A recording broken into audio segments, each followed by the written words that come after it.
میرا بھائی یتیم خانے میں کھانا پہنچانے کی نوکری کرتا تھا اور وہاں سے جو کھانا بچتا وہ محلے کی فقیرنیوں میں بانٹ دیتا۔ اب ہر وقت گھر کے باہر رش لگا ہوتا اور میرا بھائی بھی دن بدن امیر ہوتا جا رہا تھا، لیکن وہ کھانا صرف عورتوں کو دیتا، کسی مرد کو نہ دیتا۔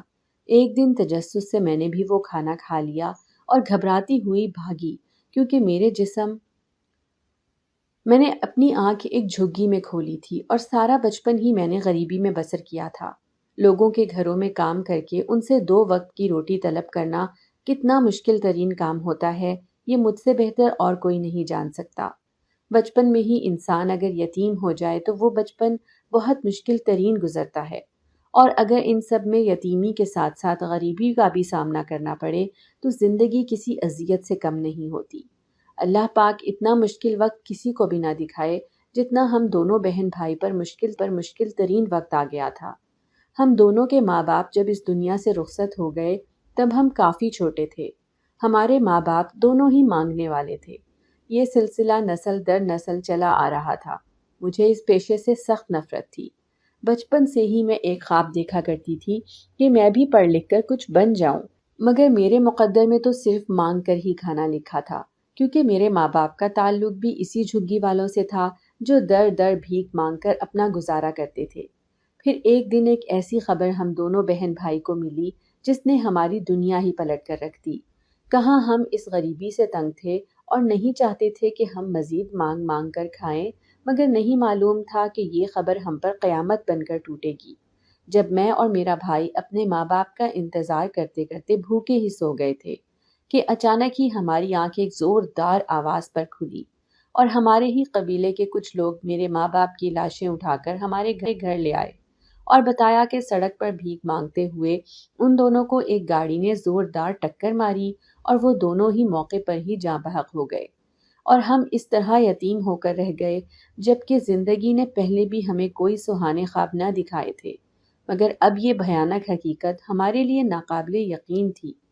اس کے بعد ہماری کفالت کی ذمہ داری ہم دونوں پر ہی آ گئی تھی، اور ہم بس ایک دوسرے کا منہ ہی تکتے رہ گئے تھے، کیونکہ بھوک سے ہمارا برا حال تھا اور ہم سے رویا بھی نہیں جا رہا تھا۔ میں تو تب کافی چھوٹی تھی اور اس ساری صورتحال کو سمجھ ہی نہیں پا رہی تھی، جبکہ میرا بھائی مجھ سے عمر میں 5 سال بڑا تھا۔ اب میرا بھائی لوگوں کی گاڑیوں کی صفائی کرتا اور ان سے 10 یا 20 روپے مل جاتے تھے تو کوئی کھانے کی چیز لے کر آ جاتا۔ ہم دونوں بہن بھائی مل کر کھا لیتے، کیونکہ میں اپنے بھائی سے کافی چھوٹی تھی تو میرے بھائی کو میری زیادہ فکر رہتی تھی۔ وہ خود بھوکا رہتا تھا پر مجھے ضرور کھانا کھلاتا تھا۔ اس کو کتنی بھی مشکل سے وہ کھانا مل جائے، چاہے جتنا بھی تھوڑا ملے، پر وہ مجھے ضرور کھلاتا تھا۔ ہم کافی غریب فیملی سے تعلق رکھتے تھے، اسی لیے ہمارے پاس اپنے گھر کے سوا اور کچھ بھی نہیں تھا۔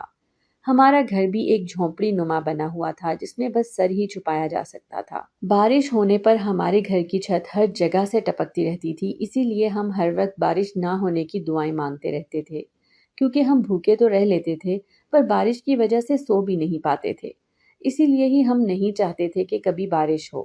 ہمارے سارے رشتہ دار کافی زیادہ غریب تھے، جن کے پاس 2 وقت کا کھانا بھی نہیں ہوتا تھا۔ لوگوں سے مانگ کر کھا لیا کرتے تھے، اس لیے کوئی کسی کو پوچھتا تک نہیں تھا۔ جس کو جہاں سے تھوڑا بہت کچھ مل جاتا وہ خود اپنا ہی پیٹ بھر کر خوش ہو جاتا۔ اتنی زیادہ تکلیفیں کاٹنے کے بعد بھی میرا بھائی اپنی پڑھائی پر بہت زیادہ محنت کرتا تھا، کیونکہ وہ اپنی زندگی میں کچھ بننا چاہتا تھا، کچھ بننا چاہتا تھا، کچھ حاصل کرنا چاہتا تھا۔ ساری رات بھوکے گزار کر وہ پڑھائی کرتا رہتا تھا۔ میں جب لوگوں کے گھروں میں کام کرتی اور ان سے اپنے لیے 2 وقت کا کھانا مانگتی تو میرا بھائی اکثر مجھے کہا کرتا تھا کہ کسی سے بھی کھانے کی چیز مت مانگا کرو، محنت کر کے جو کما سکو وہی میرے لیے لایا کرو، میں کبھی بھی کسی سے مانگی ہوئی چیز نہیں کھانا پسند کروں گا۔ میرا بھائی اپنی محنت کے بل بوتے پر کچھ بننا چاہتا تھا، کچھ حاصل کرنا چاہتا تھا، اس کو کسی سے بھی مانگنا پسند نہیں تھا، وہ محنت کر کے ہی اپنا پیٹ بھرنا چاہتا تھا، اور اس کی اتنی زیادہ محنت کی وجہ سے ہی آج ہم 2 وقت کا کھانا اپنی محنت کی کمائے ہوئے پیسوں سے کھا سکتے تھے، کیونکہ میرے بھائی کو ایک یتیم خانے میں کھانا پہنچانے کی نوکری مل گئی تھی، جس کی وجہ سے ہماری زندگی میں کافی سکون آ گیا تھا، اور ہم اس چھوٹی سی نوکری سے بھی بہت زیادہ خوش تھے، کیونکہ ہمارے سارے رشتہ داروں میں سے میرا بھائی پہلا ہی وہ لڑکا تھا جس کو تو سبھی مانگنے والے تھے۔ کیونکہ ہم نے اپنی ساری زندگی بہت ہی مشکل سے گزاری تھی، ہمیں اس بات کا اچھے طریقے سے پتا تھا کہ بھوکا رہنا کتنا مشکل ہے۔ ہم نے دو دو دن کے فاقے کاٹے تھے، اسی لیے اچھی طرح سے معلوم تھا۔ میرا بھائی ہمیشہ غریبوں اور فقیروں کو کبھی بھی خالی ہاتھ نہیں لوٹاتا تھا۔ بھلے خود کھانا نہیں بھی کھاتا تھا تو بھی فقیروں کو ضرور دے دیتا تھا۔ میرا بھائی یتیم خانے میں کھانا پہنچا کر جب واپس آتا تھا تو جو بھی کھانا بچا ہوا ہوتا تھا تو وہ آ کر فقیرنیوں میں بانٹ دیتا، اور بدلے میں وہ فقیرنیاں میرے بھائی کو بہت ساری دعائیں دیتی تھی۔ کبھی کبھار تو ایسا بھی ہو جاتا تھا کہ بھائی خود کے لیے بھی کھانا نہیں بچاتا تھا اور سارا کھانا ہی فقیرنیوں کو دے دیتا تھا۔ جب میں اس سے سوال کرتی تھی کہ بھائی اپنے لیے بھی کچھ بچاؤ، ہم کیا کھائیں گے، کس چیز سے اپنا پیٹ بھریں گے، تو میرا بھائی مجھے اکثر یہی کہتا تھا کہ مجھے کھانے سے زیادہ دعاؤں کی ضرورت ہے جو مجھے اس کھانے کے بدلے میں ملتی ہیں، اسی لیے میں اپنا کھانا بھی ان فقیروں کو دے کر بدلے میں دعائیں لیتا ہوں۔ میرا بھائی بہت ہی رحم دل اور بڑے دل کا مالک تھا۔ کبھی کبھار تو ایسا بھی ہو جاتا تھا، یتیم خانے سے بھائی کھانا پہنچا کر جب واپس آتا تھا تو خالی ہاتھ ہی آتا تھا، کیونکہ کھانا بالکل بھی نہیں بچتا تھا۔ تو تب بھی کافی ساری فقیرنیاں ہمارے دروازے پر آ کر کھڑی ہو جاتی تھیں اور رش لگ جاتا تھا اور وہ بھائی سے کھانا مانگتی تھی۔ بھائی کے پاس کچھ بھی ان فقیرنیوں کو دینے کے لیے نہیں ہوتا تھا تو وہ بہت ہی اداس اور مایوس ہو کر بیٹھ جاتا تھا۔ اب تو اکثر ہمارے گھر کے باہر فقیرنیوں کا کافی رش رہنے لگا تھا اور میرا بھائی دن بدن امیر ہوتا جا رہا تھا۔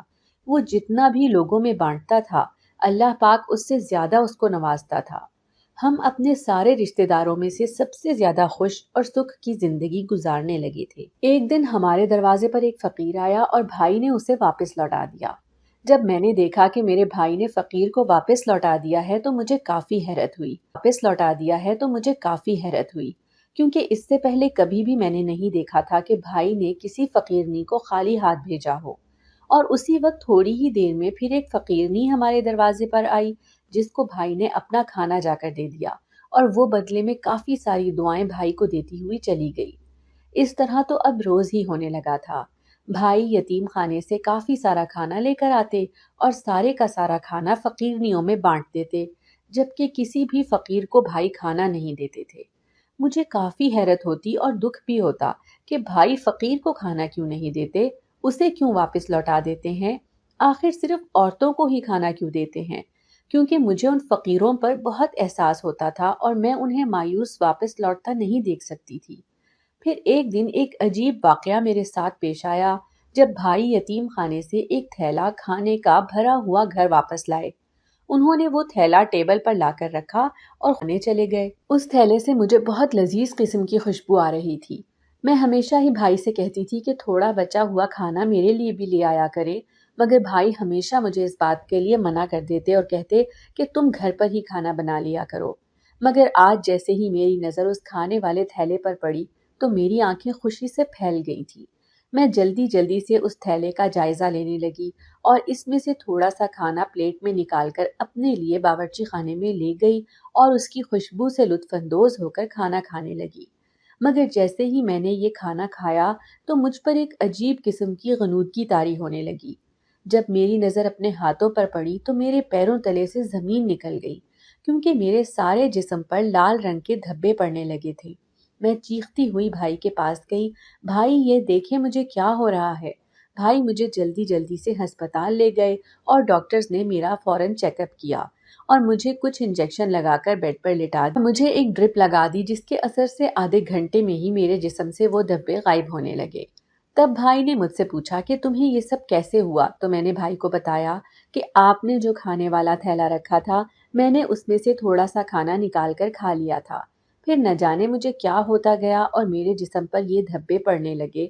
تو بھائی نے حیرت سے میری طرف دیکھا اور کہنے لگا کہ تمہیں میری اجازت کے بغیر وہ تھیلا نہیں کھولنا چاہیے تھا، کیونکہ جہاں سے میں نے یہ کھانا اٹھایا تھا وہاں سے مجھے فوراً کال آئی تھی کہ آج یتیم خانے میں کھانا مت لے جانا بلکہ اس کھانے کو ضائع کر دینا، کیونکہ اس کھانے میں غلطی سے جو مسالہ ڈالا گیا تھا وہ اب ایکسپائر ہو چکا ہے اور مجھے یہ کھانا ضائع کرنا تھا۔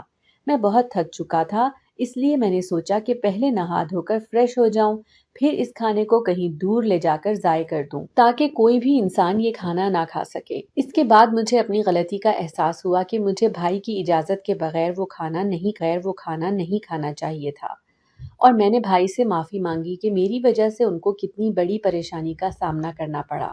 میں نے بس یہی سوچا تھا کہ بھائی سارا کھانا فقیرنیوں کو دے دیں گے اور مجھے نہیں دیں گے، اسی لیے میں پہلے ہی کھا لوں۔ تو بھائی نے مجھے سمجھایا کہ ہر انسان اپنا نصیب کھاتا ہے، شاید اللہ پاک ان فقیرنیوں کا نصیب ہمارے پاس بھیجتا ہے تاکہ ہم انہیں دے سکیں، اور انہی کے صدقے شاید ہمیں بھی ملتا ہے۔ کوئی کسی کا نصیب نہیں کھا سکتا، ہر کوئی اپنا نصیب کھاتا ہے۔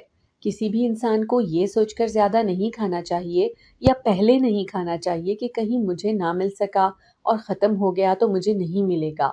ہر انسان کو اپنا نصیب